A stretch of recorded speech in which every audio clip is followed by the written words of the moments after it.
अस्सलाम वालेकुम दोस्तों, मैं आपका भाई, आपका दोस्त तनवीर लाहौर। हेलो फ्रेंड्स, मेरी दुआ है आप सब लोग जहां रहें खुश रहें, आबाद रहें, खुशियां बांटते रहें, लोगों के खुश होने का जरिया बनते रहें, ना कि उनकी दिल आजारी का जरिया बने। लेकिन अब सबसे ज्यादा फरमाइश एक ही बात की कि उस्ताद मोहतरम फारूक भट्ट साहब का इंटरव्यू एक बार फिर किया जाए। तो आप लोगों की पुरजोर फरमाइश पर जनाब एक बार फिर हाजिर हैं और मशकूर हैं उस्ताद मोहतरम फारूक भट्ट साहब के कि उन्होंने हमें टाइम दिया और बड़ी मेहरबानी है उनकी। साथ बैठे हैं जी उस्ताद हमाद पीओ भट्ट साहब, किसी तारुफ के मोहताज नहीं। उस्ताद पीओ भट्ट साहब के होनहार फर्जंद उस्ताद हमाद पीओ भट्ट साहब। और मेरे पीछे जो आपको नजर आ रहे हैं जी, ये चौधरी इमरान साहब हैं और माशाल्लाह मीडिया पर्सन है और एक बड़ा अच्छा अपना मुकाम रखते हैं। और ये जो भाई बैठे हैं जी, ये खलीफा साहब हैं उस्ताद फारूक भट्ट साहब के, उमैर असलम साहब। ले जनाब वीडियो की तरफ चलते हैं और उस्ताद जी से सिलसिला शुरू करते हैं। अस्सलाम वालेकुम। अस्सलाम वालेकुम उस्ताद जी। वालेकुम। अच्छा उस्ताद मोहतरम, पर पे एक बड़ी तफसीली माशाल्लाह वीडियो, आज तक व्यूवर्स को याद है आपने जो वीडियो, आज कबूतर की आंख पर और हड्डी जोड़ पर थोड़ी सी बात करें। आगाज उस्ताद जी यहाँ से करते हैं कि आंख में, कबूतर की आंख क्या चीज़ देखी जा सकती या कोई चीज़ नहीं भी देखी जा सकती, ये एक बड़ा अहम सवाल है। कुछ लोग कहते हैं जी आंख सिर्फ देखने के लिए है, क्या कबूतर की आंख से हमें कुछ जजमेंट पता चल सकता है?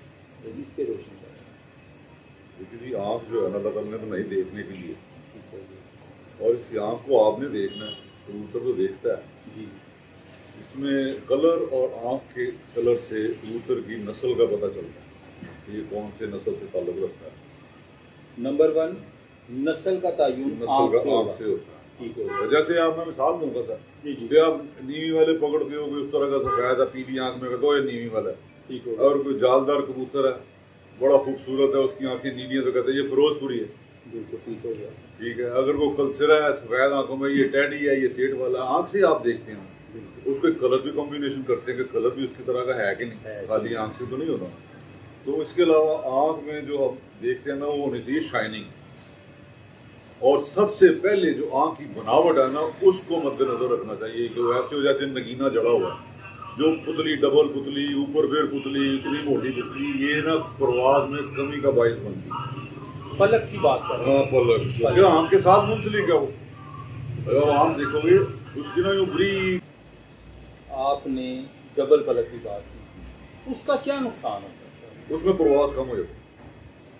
भारी पलक हाँ, भारी पलक, परवाज कम हो जाती है, उसकी बाकी चीजें भी भारी हो जाती है। ठीक है, एक चीज़ तो ये। अच्छा, एक उस्ताद ये भी आपने एक बात की, नुकता उठाया कि आँख जो है वो रोशन चमकदार।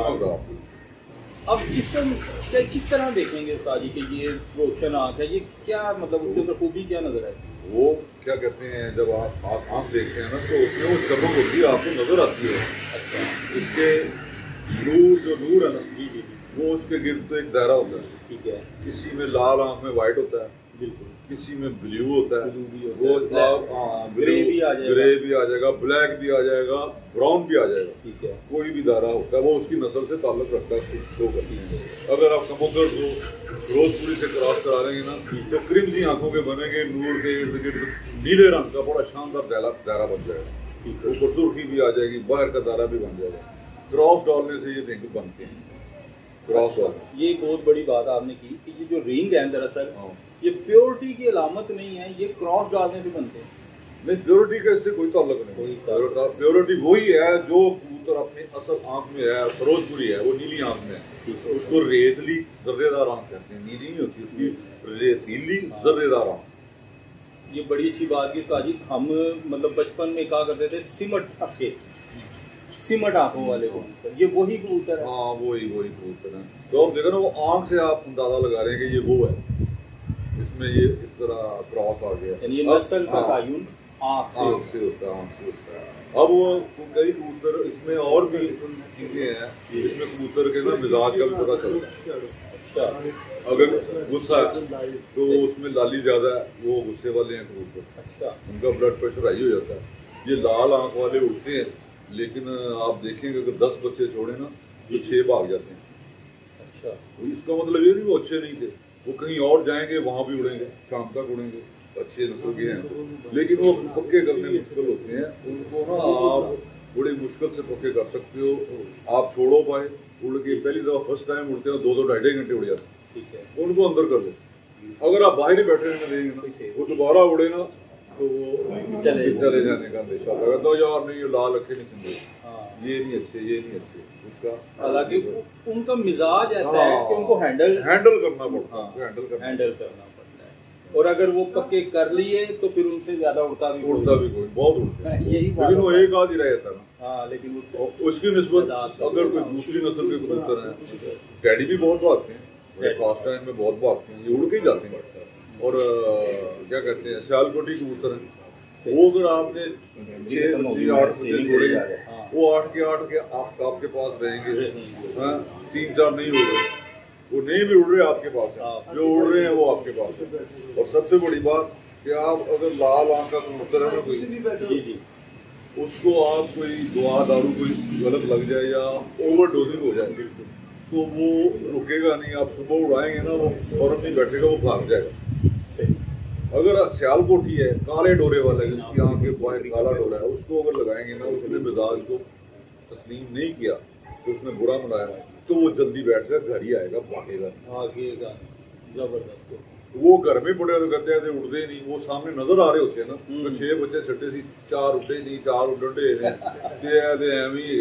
वो जो लाल आंख वाले थे वो 6 छोड़े थे, 5 भाग गए, उसमें 2 उड़ रहे हैं, तो वो कहते हैं ये अच्छे हैं। वो जो चले गए ना, वो इससे भी ज्यादा अच्छे थे, वो होते हमने ये कर देना। वो अगर वो भी घर में होते तो कहते हैं उड़ते ही नहीं, सिर्फ ये फर्क है। अच्छा उस्ताद, एक आपने बीच में जिक्र किया टैडी का, सफेद आंख, यानी टैडी किसी के भी जहन में आएगा तो वो सफेद आंख, कुछ नस्लें हैं जिनमें लाल डोरा आता है हल्का सा। उस्ताद, सफेद आंख में ऐसी क्या होगी? सफेद आंख बहुत उड़ती है, ये क्या इसमें कोई ऐसी? नहीं, इसको ठंडी कहेंगे ना आप। सफेद आंख है, वो बिल्कुल ही सफेद तो नहीं होती, उसमें हल्की सी सुर्खी होती है। सुर्खी के बगैर कोई भी कबूतर नहीं उड़ सकता, हल्की सी प्याजीपन होगा। डैडियों में बच्चे जब निकलते हैं तो उनमें प्याजीपन आता है, लेकिन जब वो उड़ के पूरे कबूतरियां या कबूतर बन बैठते हैं, साले होते हैं, पलटते हैं, तो सफेद आंख हो जाती है।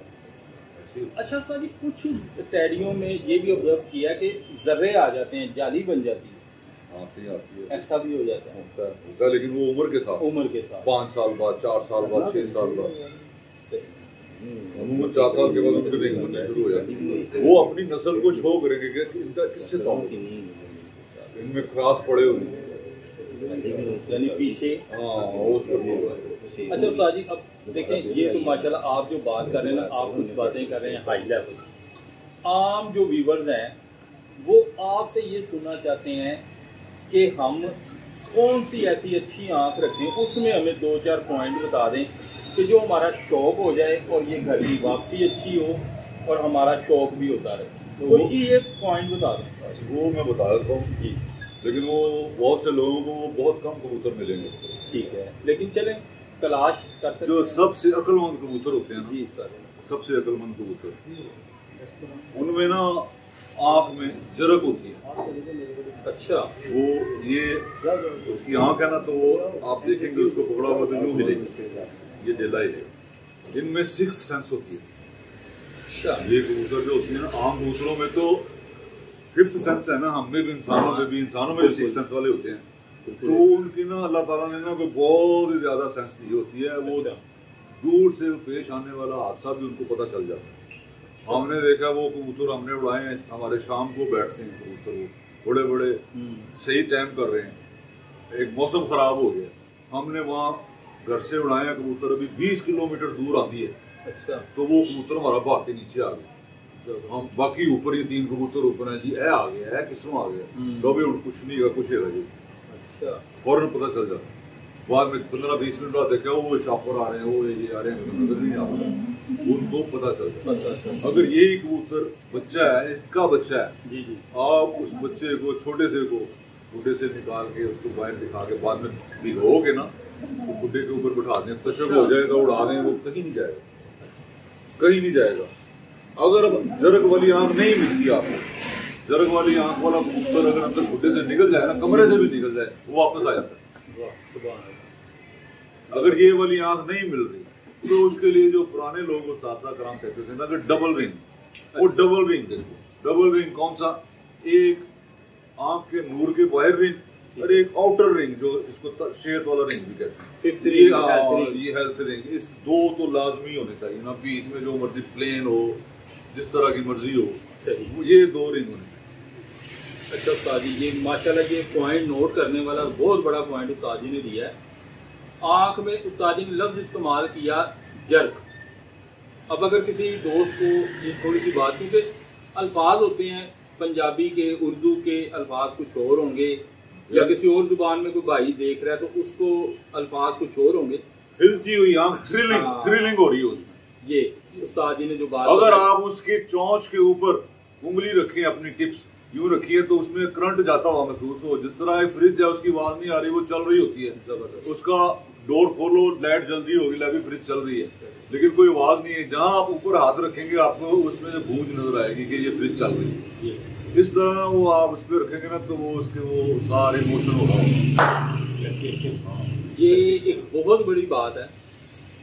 एक तो ये उस्ताद जी ने कहा कि आंख के अंदर ना एक थरथराहट होती है कि जिस तरह उसका पूरा डायल उसकी पलक के अंदर बिल्कुल ऐसे यूं थ्रिलिंग होती है। अब वाइब्रेशन, ये चीज जो है ना, ये अक्सर औकात हमारी आंख कैच भी नहीं करती। ये इतना फास्ट होता है, बहुत फास्ट होता है। इसको ना देखना पड़ता है, गौर से देखना पड़ता है। लेकिन उस्ताद जी ने एक सेकंड पॉइंट दे दिया है, उसके ऊपर गौर करें कि अगर किसी की आंखें उसको महसूस नहीं कर पा रही, तो आपने जिस वक्त ऐसे ये दो उंगलियों से कबूतर की गर्दन पकड़नी है, और ये वाली जो उंगली है ना, ये उसके आंख के ऊपर पलक के पास, पलक के ऊपर ऐसे करके उंगली रखनी है आपने। वहां पर इस उंगली में आपको एक करंट महसूस होगा, ऐसे ही वाइब्रेशन होगी, इसमें से कोई गुजर रहा है, आपको इस उंगली के अंदर आपको महसूस होगा कि इसकी जो आंख है ना, ये थिरक रही। ये बहुत बड़ा पॉइंट है। और बकौल उस्ताद जी के कि ये कबूतर छठी हिस्स के मालिक होते हैं, इन्हें मौसम की खराबी का भी पहले पता चल जाता है। और उस्ताद जी ने कहा कि अगर कोई बच्चा निकल गया गलती से घर से, तो वो घूम फिर के इधर उधर बैठ के भी घर वापस आएगा, वो जल्दी कहीं फंसेगा।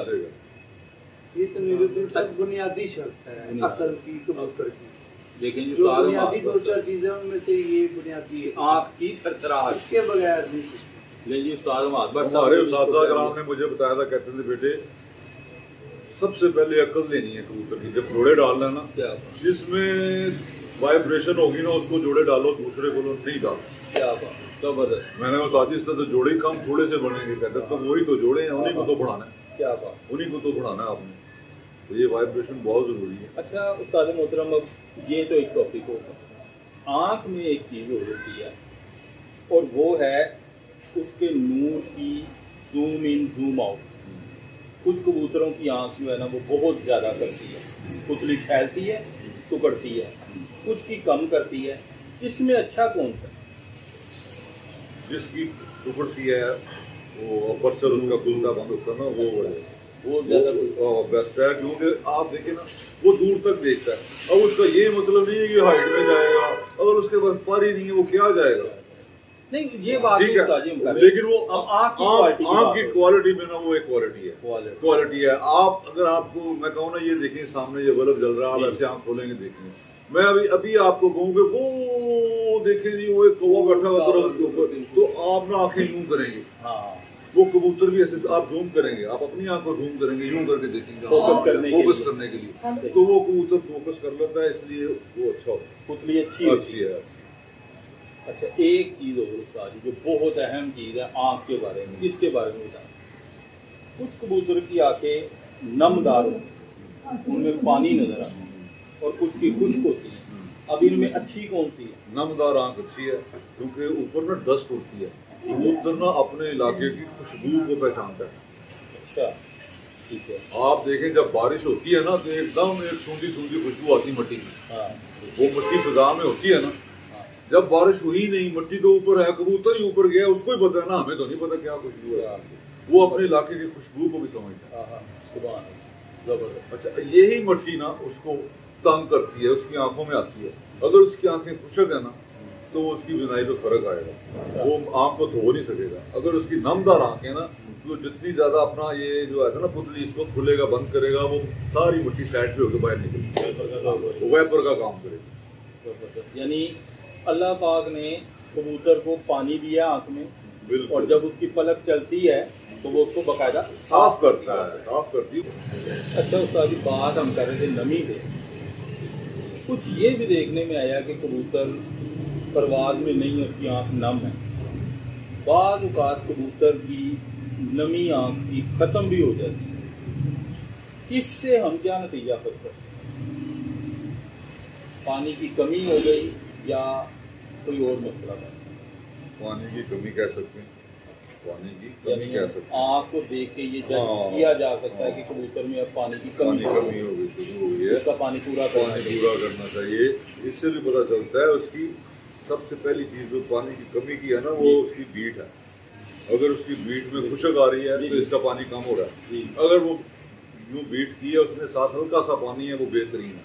अगर ज्यादा पानी है उसकी आँख में नमी भी नहीं कम होगी। बिल्कुल सही। तो वो उसको बीट से देख के ना उसका अंदाजा लगाया जाता है कि ये जो खाया है उसने वही निकाला। ये क्या निकालता है, इसमें अंदर क्या जबरदस्त बात हो गई आँख पे। और आपने जो बात की इसको जरा थोड़ा सा समझ लेते हैं। एक तो आपने कहा आँख की फिटिंग बहुत अच्छी, पलकों के जरिए। पलक को आपने ये कहा कि जितनी ये हल्की होगी, अकेली होगी, वो उतना खूबसूरत है और अच्छा ही है। एक आंख में नमी होनी चाहिए। तो सबसे बड़ा पॉइंट जो आपने दिया वो ये कि आंख में थरथराहट। ऐसे कबूतर शातिर होंगे। अच्छा उस्ताद जी, एक इसमें जो है ना सवाल ये बनता है, आंख में थरथराहट अकल के जुमरे में तो आ गई है, चलें जी वो सियाना है, कोई निशानी है अकल की, क्या इसका प्रवास से भी कोई ताल्लुक है या नहीं है? प्रवास से इसका ताल्लुक 50-50 है, 50-50 है। जो बहुत ज्यादा सियाने कबूतर होते हैं ना, वो उड़ान कम हो जाती है, यही मैं पूछना चाहता हूँ। जो बहुत ज्यादा कम हो जाता है ना, वो उनकी उड़ान कम हो जाती है। वो देखो ना, वो उसकी सिक्स सेंस काम कर रही है, तो वो आंधी वहां आई है, वो भाग गया, वो उसने तो अपनी जान बचाई है। अब वो जो हमारे दूसरे हैं उनके सिक्स सेंस काम भी कर रहे हैं, ऊपर है वो आए नहीं, आंधी लेके चली। लेकिन सारी ये कबूतर इस लिहाज से तो अच्छे हैं कि चलें आपको 12 घंटे की जगह 6 देंगे, अब आपके पास है, इनका टाइम तो पर्चे पे। हाँ बिल्कुल, इसीलिए उसको तरजीह देनी चाहिए। और अगर मौसम एवरेज की है, इसलिए ये कबूतर बहुत जरूरी है। और अगर मौसम सही रहेगा, उसको हालात साजगार मिलेंगे, तो वो अपना पूरा उठ के आएगा। जबरदस्त हो गया। ले जनाब, एक सेशन हमारा मुकम्मल हो गया है, तो वीडियो काफ़ी लंबी हो गई है। सेकंड वीडियो करते हैं, इसको स्टॉप करते हैं और सेकंड वीडियो करेंगे उस्ताद जी से हड्डी और जोड़ के बारे में, अपना हड्डी और जोड़। तो ये हम दोबारा सिलसिला शुरू करते हैं। और इसमें उस्ताद हमाद भट्ट साहब हैं, लेकिन अभी उस्ताद फरूक भट्ट साहब से टाइम लिया हुआ है, तो बात ज़्यादा उस्ताद फरूक भट्ट साहब से करेंगे। उस्ताद हमाद भट्ट साहब के पास एक बहुत बड़ा फन है, ग्रुप्स में परिंदा लगता है, पर अगर सही तरह दिखाया जाए तो उस्ताद जी टाइम बताते हैं मुकम्मल, थोड़ा बहुत फ़र्क के साथ। और बहुत अरसा हो गया मुझे, बहुत से लोग तस्दीक करते हैं कि वाकई जो टाइम आपने बताया वो दुरुस्त है। तो ये इंशाल्लाह किसी बुजुर्गों से सीखा चले। लेकिन ये उस्ताद हमाद भट्ट साहब से पूछेंगे किसी वक्त में, ज़रा परिंदा हाथ में होगा तो ये गुर सीखना है जी कि ये उस्ताद हमाद भट्ट साहब किस तरह से कैलकुलेशन करते हैं। तो जनाब इजाज़त चाहते हैं, इंशाल्लाह अब नेक्स्ट वीडियो में उस्ताद फरूक भट्ट साहब साथ हैं, उस्ताद हमाद भट्ट साहब हैं, हड्डी जोड़ के बारे में बात करते हैं।